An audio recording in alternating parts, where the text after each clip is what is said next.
Good morning, Stan. Good morning, Jim. Whoever else is there. Good morning. Does anyone else realize that it is the 10th of November and I had my coffee outside on the front porch? It's like the best thing ever. Heading towards 77 degrees today. Oh, man. This will be a fourth day in the road. The only problem is that my mind is way overloaded with, oh my gosh, I need to bike ride. I need to walk. I need to put my face in the sun so I remember what it feels like in January. I need to get this. I mean, I need to have so much fun in these few days. Yeah. It's just an amazing gift. That's all I can say is for all that has happened in the year 2020, this is God smiling on us. I have no doubt. Well, then he owes us at least another week of this. Well, I'll let you take that up with him. You saw my finger, it was not doing that. I'll do what I can. Please, I'm all for it. We used to have neighbors and that would go the same week every year to a cottage. And I want you to know they had perfect weather every time. And I thought, God, what do you have an in with Mother Nature? They had perfect weather. It was always the exact same week because he put in for it.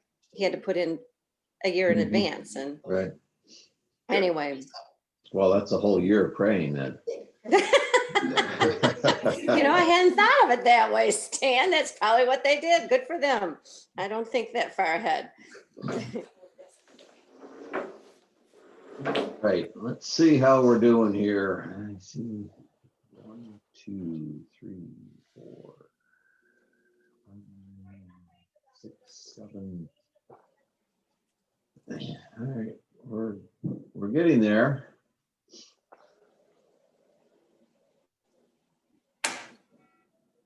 Natasha, Pam. Natasha, Aren't we Pam. all Who's here? Yes, I'm here, Pam. I was driving the ship?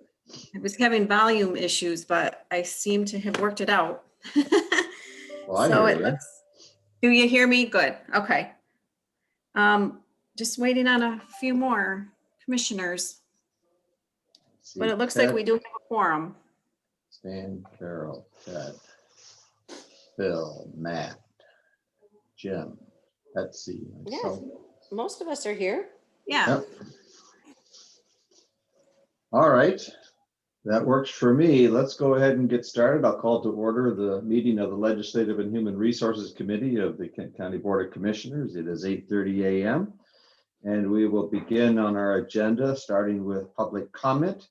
If anyone is on the call or the platform from the public who wishes to address the committee, please identify yourself and we will give you 3 minutes to do so.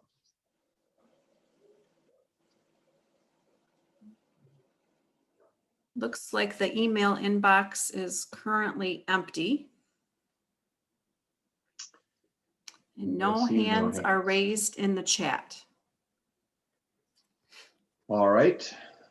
Well, not surprised though. Let's go ahead and move to the next item on the agenda, which is approval of the minutes from the October 13 meeting and October 27. Is there a motion to approve? So moved. No. Moved by Commissioner Coleman, supported by Melton. Commissioner Melton. Discussion, comments? If not, I suppose we need to do a roll for that, don't we, Pam? Sure. Commissioner Hennessy, Yes. Commissioner Coleman, Yes. Commissioner Melton, Yes. Commissioner Ponstein, Yes. Commissioner Teal, Yes.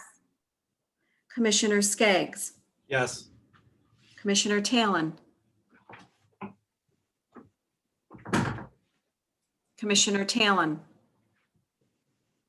I think he said yes. I see it in his eyes. Yes, Okay. See it in his eyes. got it. Thank you.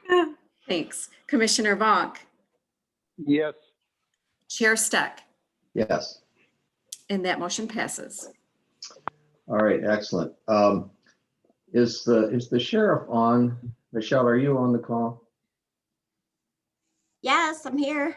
All right, I know that at least one of our members needs to move over to the early childhood millage committee meeting this morning. And so I'm just wondering if we can, with Al's permission and the rest of the committee's permission, if we can shift item 3 and item 4 around so we can get the action item up first, and then we can go. Are you okay with that, Michelle? Yes, absolutely. All right. Well, and if anyone else has a concern, send me a chat. But let's go ahead and do item number 4 then first, which is an action item relative to the sheriff's department adding 1 full-time correction officer position. And let's see, Wayman, you were there. Can you tee that one up for us? Sure. This is a request to add 1 full-time corrections officer position to the Kent County Sheriff's Office. As you stated, the county entered into a 2021 agreement with Michigan Indigent Defense Commission, which covers any spending that is approved by the completed cost analysis and occurs between October 1, 2020 and September 30, 2021. In the fiscal year of 2021 compliance plan, Kent County identified that an additional correction officer is necessary for the county to adequately address the need for confidential meetings between in-custody defendants and appointed counsel.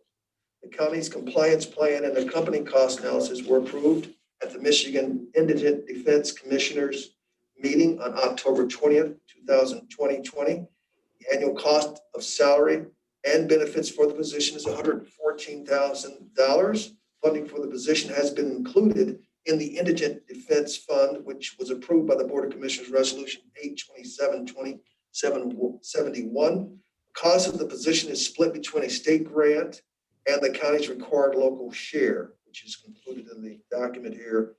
If funding is eliminated or decreased, the positions will be eliminated unless continuation funding is approved pursuant to the fiscal policy on grants, contracts, and donations. Corporate Counsel has reviewed and approved all documents to form. This is for 1 position. All right, thank you. Is there a motion to approve? Melton, so moved. Moved by Commissioner Melton. Is there support? Support, Coleman. Support by Commissioner Coleman. Are there questions or comments from any commissioners?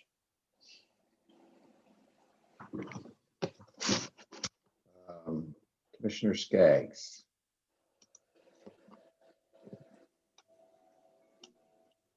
You are on mute yet. I'm sorry. There you go. Thank you, Chair. Good morning, Sheriff.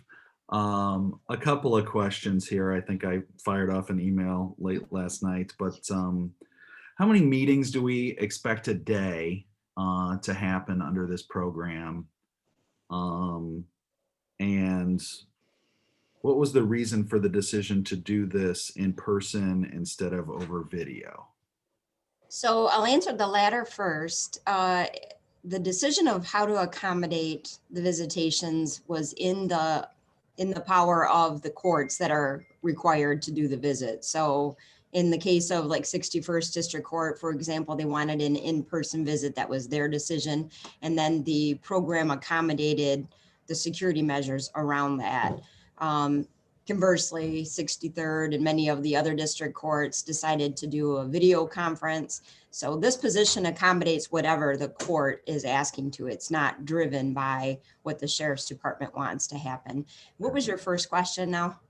How many meetings would you expect to take place a day? You know, it really depends on how many new bookings we have, because it really is part of that process, but dozens would happen in the course of a day. And in some cases, you know, we're taking a portable video system and setting it up to accommodate an inmate. And sometimes we're bringing an inmate so that they can have a physical in-person visitation in a visitation area.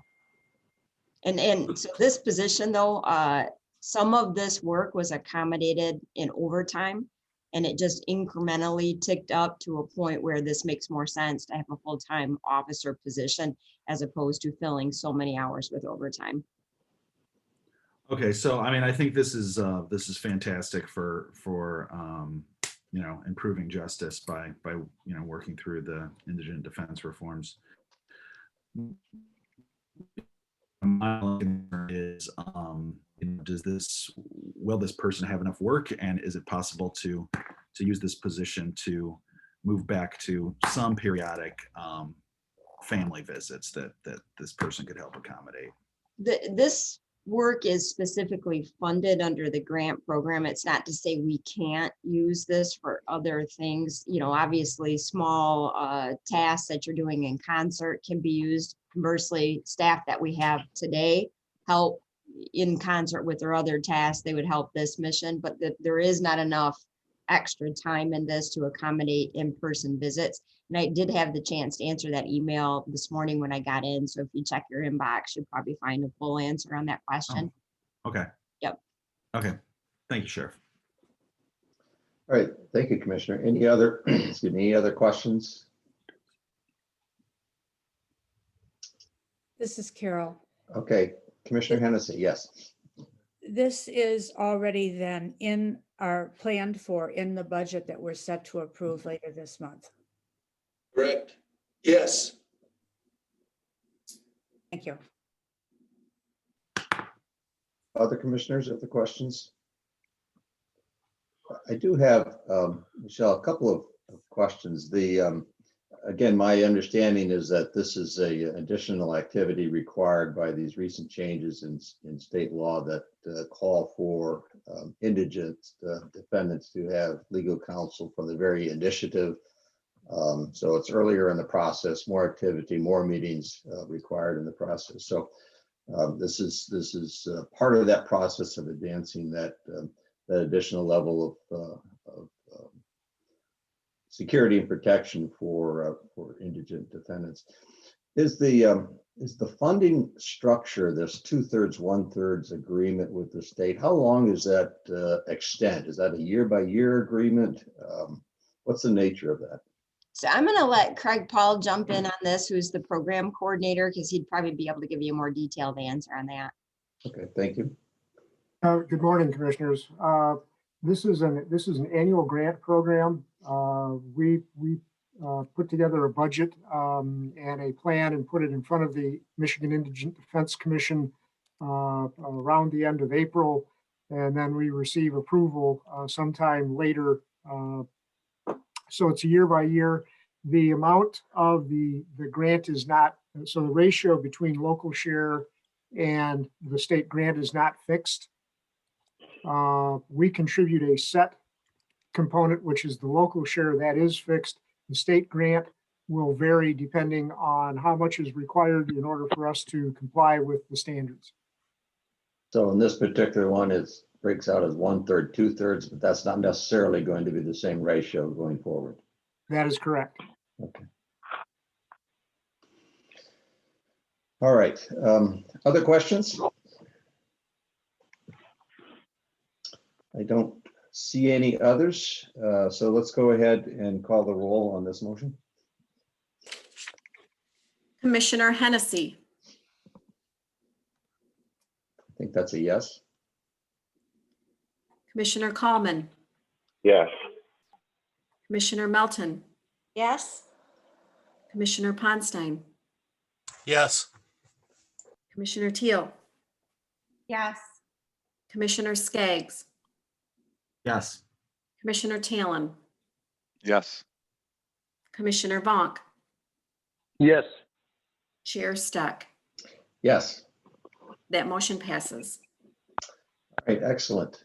Again, thank you for your willingness to shift this around. Michelle and Al, appreciate that. Okay, let's move to the next item, which is actually item 3 on the agenda, Facilities Management's Performance Measurement Review. Al Jano is with us somewhere. There he is. Good morning, Al. Good morning. I believe you have the screen and you may go ahead. Thank you very much, and thank you for the opportunity to share the facilities management update with you today. Next slide, please.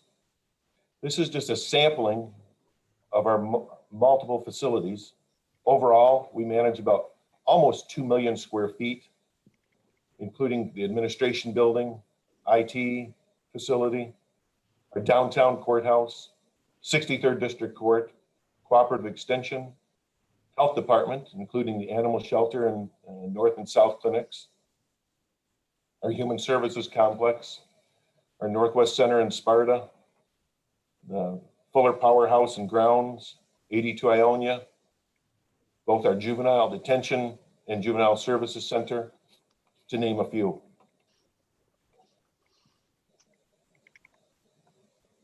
The administrative facilities team is responsible for operations work at all of these buildings, as well as others, and is also responsible for all major construction projects for all county departments except for Public Works. For purposes of standardization on this slide, we'll be following the template for performance measurement review process. Next slide, please. All of our efforts either directly follow your strategic alignment where applicable, or even more so, we provide facilities so all county departments can do all of their work to provide for your 5 priority areas. Next slide, please. Facilities management, I look at it as having 2 major goals, and that's administer our county building projects and developments, and provide safe, high-quality facilities management services. And that encompasses a whole lot. It's very simple, broken down into 2, but there's a whole lot standing behind both of those. Next slide, please.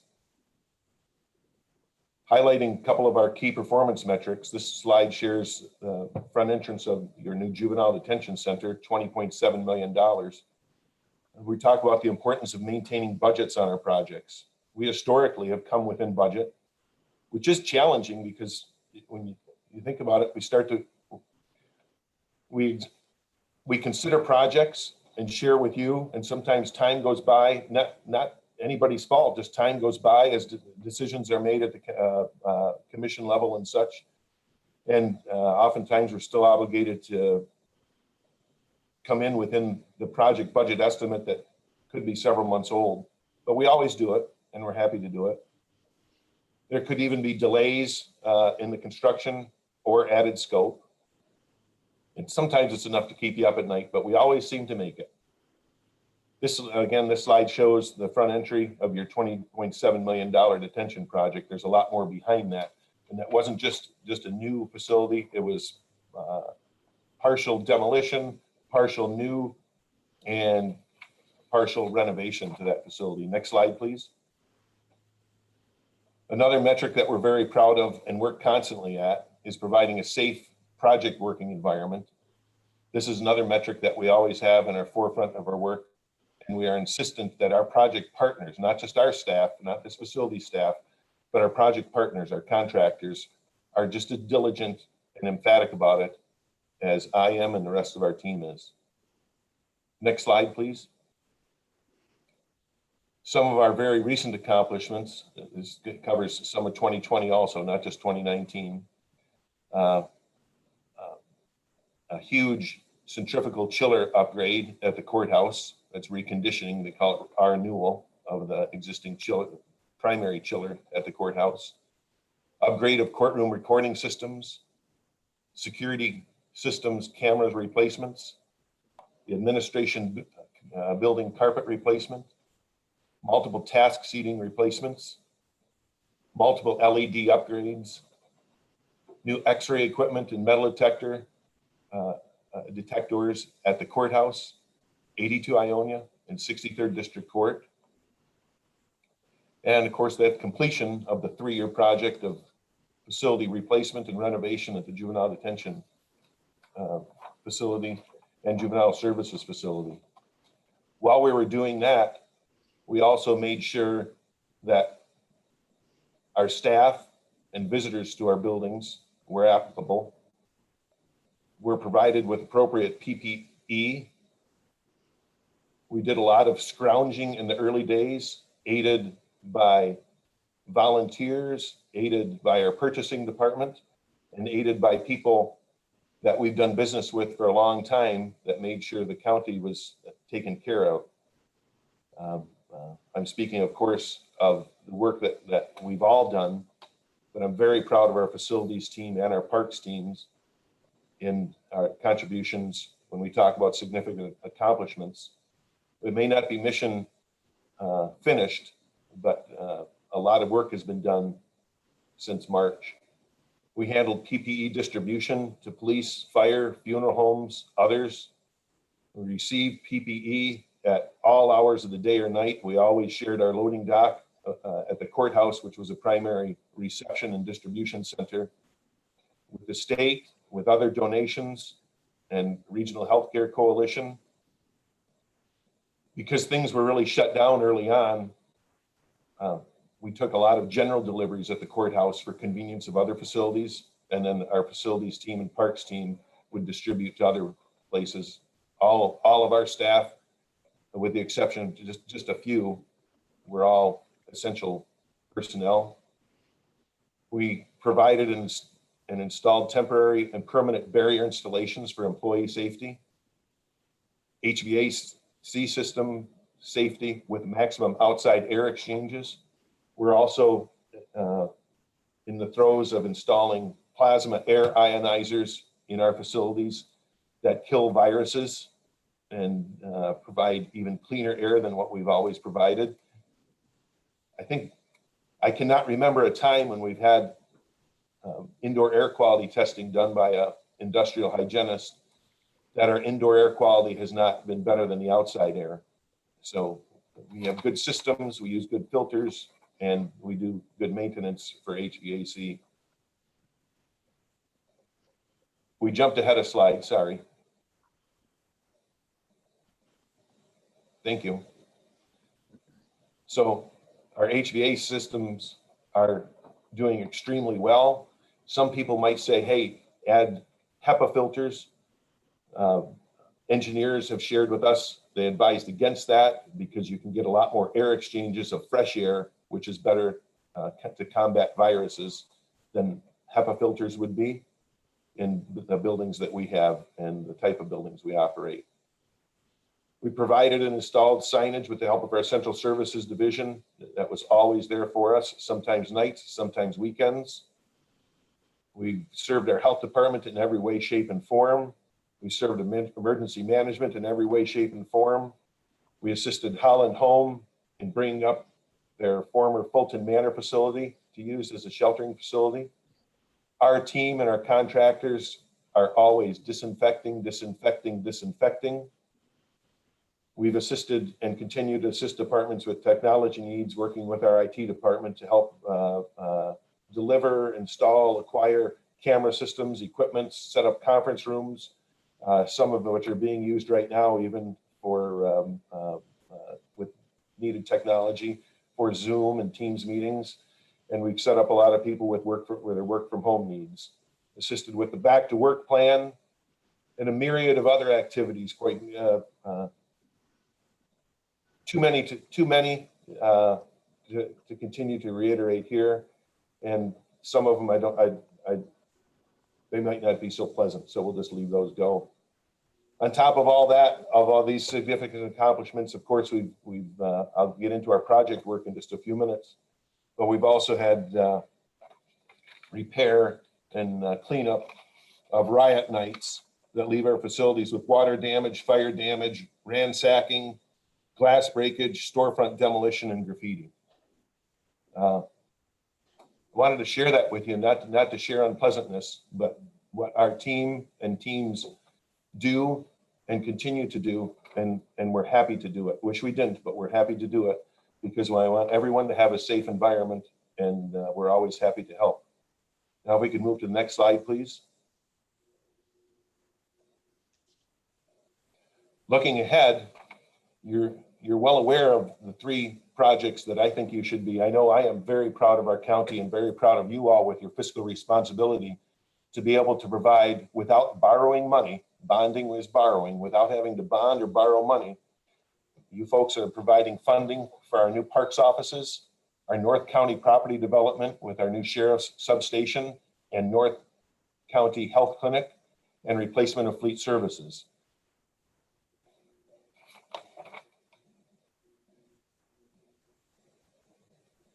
Do we have time to, well, I'm going to take just a few minutes and I'll try to be brief, although I'm not known for my brevity, but I'll try. Our new Parks Department offices, we've just received bids end of last week. It looks like our budget projections were fair and we'll be able to provide a wonderful facility by the end of next year. And that was all according to schedule and plan. Our North County Property Development, working in collaboration with our Sheriff's Department and Health Department. And again, this is the 14 acres up at 131 and 17 Mile Road at the Cedar Springs exit. That is, will be ready for bid, we project in March, and that would not be fully constructed until 2022. Construction, with your permission, would commence in 2021, but the facility would open in 2022. Replacement of fleet services is not scheduled to bid for architectural engineering services until January, with your permission. Some of the other, another look ahead is our continued COVID response measures. We will do whatever it takes, whenever it takes. We will continue with all our regular operations work. And we will, of course, do our other smaller capital project work also. Next slide, please. Regarding our capital projects in our parks building, this is a draft rendering of your new parks offices, which again will be completed by the end of 2021. And again, bids have just been received for construction. A contractor has not been selected yet. We're doing post-bid interviews now. Next slide, please. This is a draft rendering of your North County Property Development at 131 and 17 Mile Road, showing the North Health Clinic and Sheriff Substation. Both of those will be replacement facilities. The Health Department is a lease facility.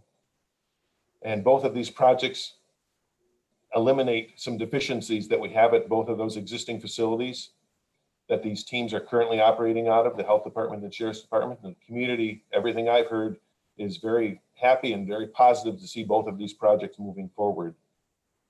Next slide, please. This is an aerial of the site development for the property.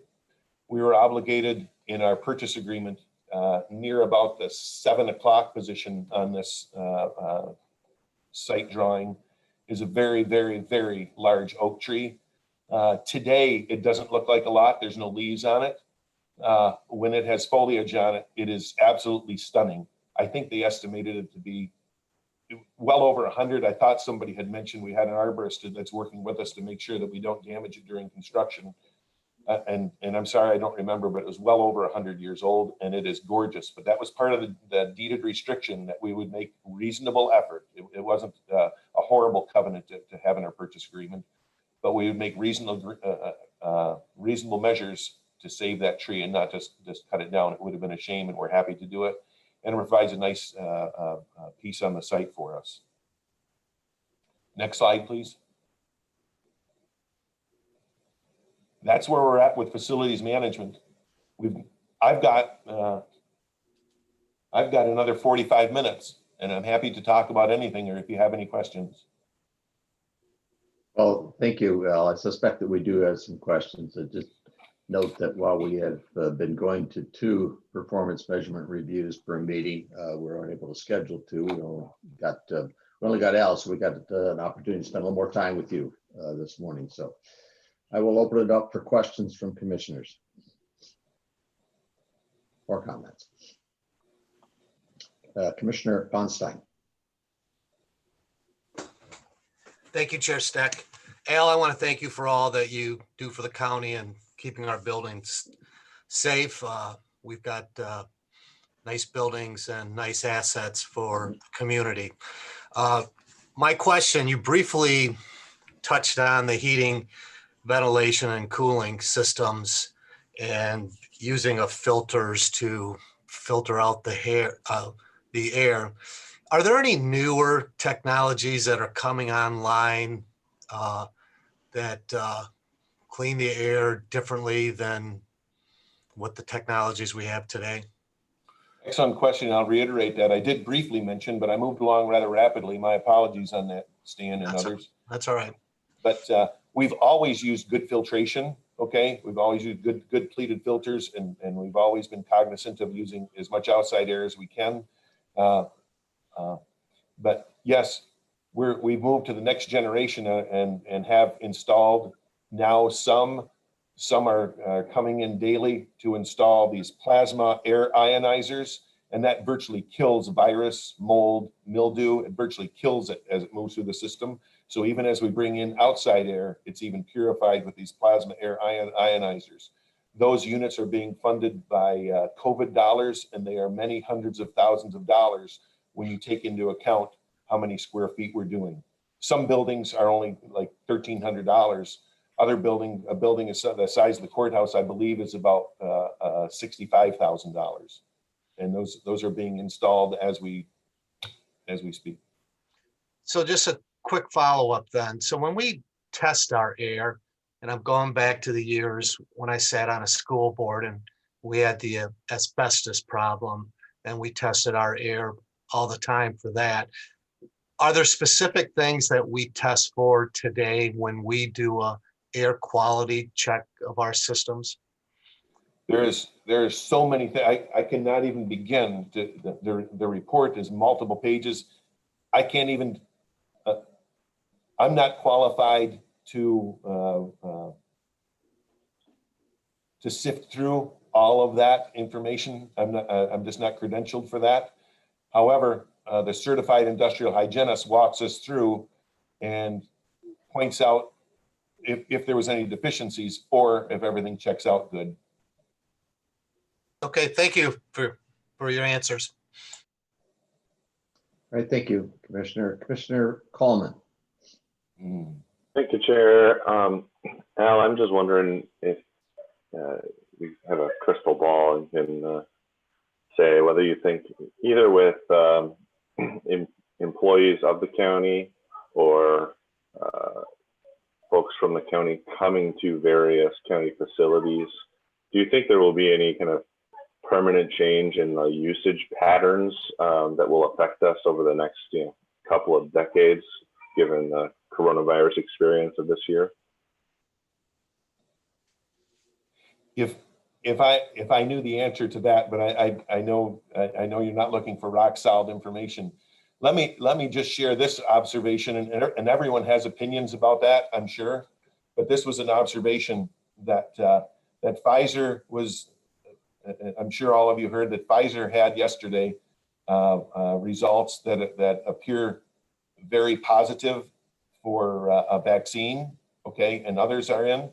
And as soon as that happened, a lot of stocks that deal with transportation and people moving again, oil stocks, went up historically, and companies like Zoom really dropped. So that tells me that people will be out and moving again. I don't think we're going to, I don't think that's going to happen real soon. And much to everyone's chagrin, we probably won't be back to quote normal during this year. And I would estimate sometime into next year, 2022. I guess something else could come along. There could be another.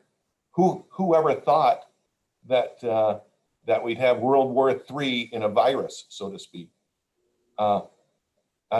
Matt, as much as Commissioner, I'm sorry, I'd love to answer that with more than just hope, but I hear people are social animals.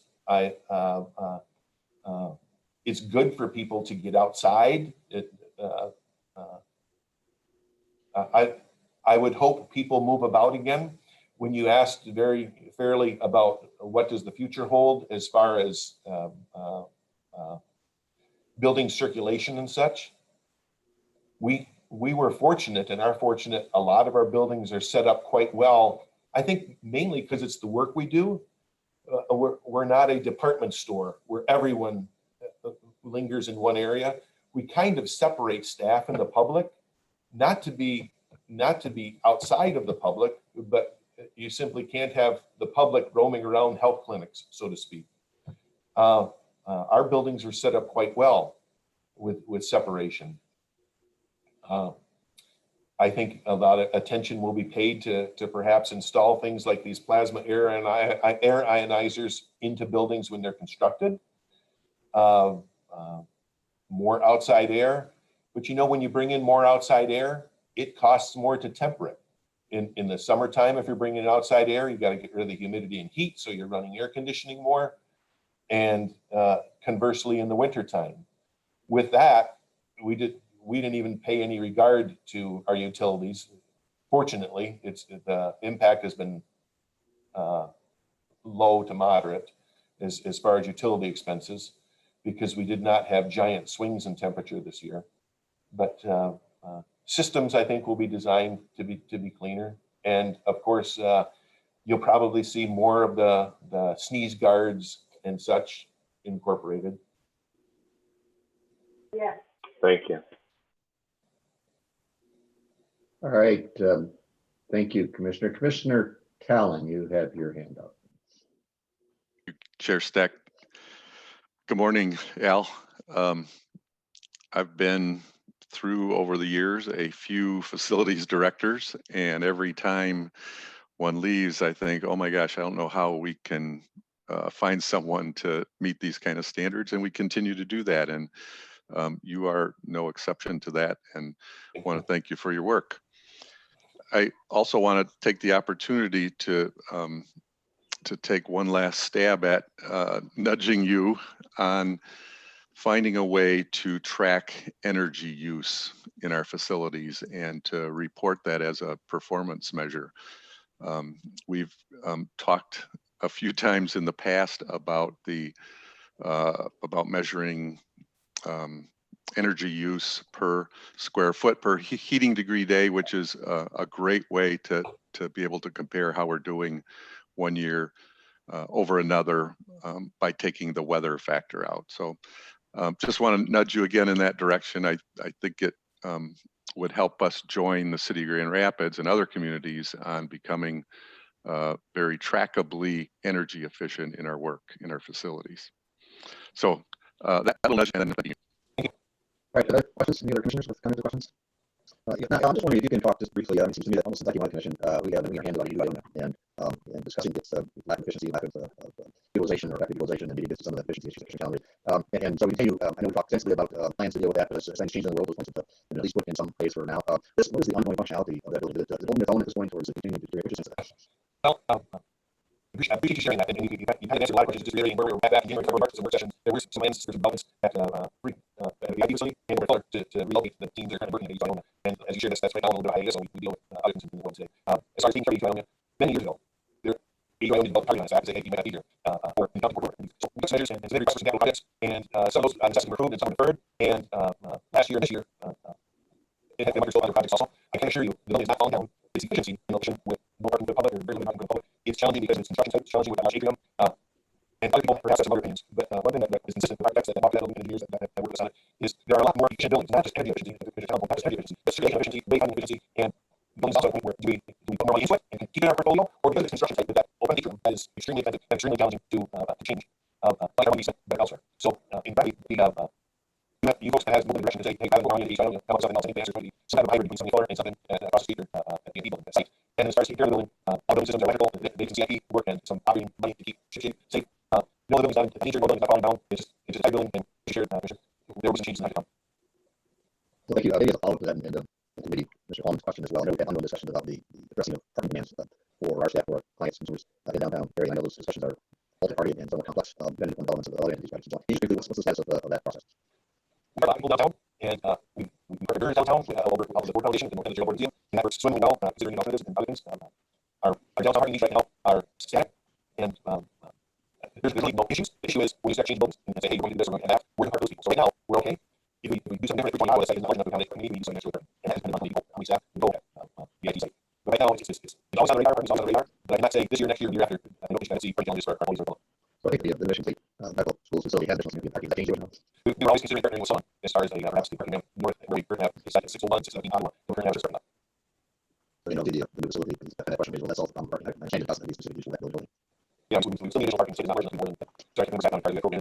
decision was always partner with someone else to have additional working on the site.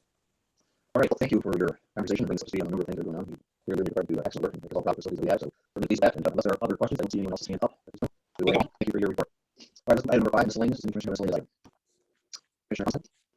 Chair Stack, thank you, fellow Commissioner Palin, Commissioner Bennett, for the 11 ones that got assigned to my committee. Just appreciate time after pull through. This will be excellent candidates up and down for all decisions that interview. And just take time to have my appreciation for being the task. I think it's efficiently. So thank you for that. Also, I thank Natasha, you know, the role of Zoom. I think about a little bit about how we do the interviews. I had the printed versions at the desk along with the ability to whistle screen for interview website, like right in the so yeah, I appreciate that maybe easier. And then the larger question or something we look into.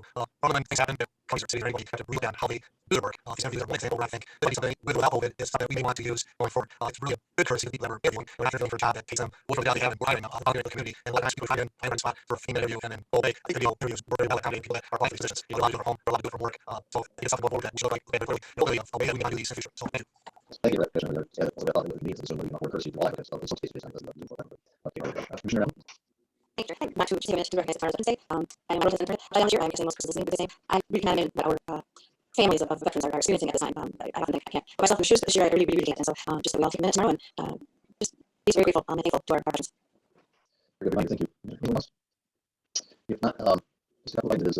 It's nice to be re-engaged 100% without having much hanging over everyone's head. So that's nice. We will also continue to work as our teams on the interview process. I believe our team is doing a good job. But we're getting back to share what's going on. We'll move this process along. So if there's anything else, we do see anything.